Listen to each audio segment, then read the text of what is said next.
So the repair kits have arrived finally for these Nissan ZE1 charge port locks that fail with monotonous regularity. Thanks to Brad EV, I've got both gears ordered here. They both have the metal axles inside them, so that once they're repaired they should be good forever. You can find the same on his page on eBay. Here goes with the repair. I've sourced a previously failed unit that the customer bought a new one, can you believe? They're ridiculously expensive, but by starting with a failed unit on its own, I can get it refurbished and then just have it waiting for a quick swap over when the next customer arrives.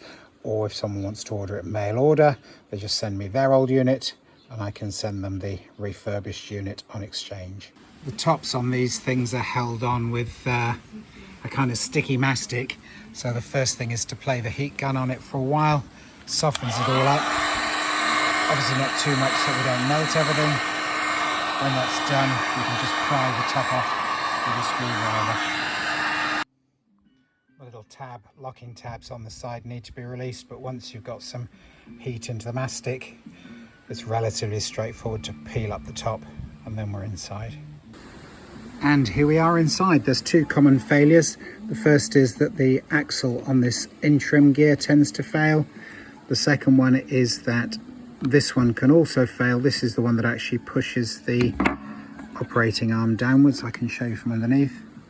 This operating arm is pushed up and down by the eccentric cam on this one, and of course when it breaks doesn't push it up and down, and then the locking interface doesn't work, micro switch doesn't get tripped, all sorts of issues can be caused.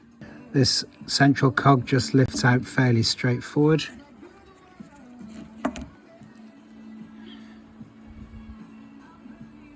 Doesn't actually look too bad, but either way I always change both so they've both got the metal axles, and then there's no problems in the future.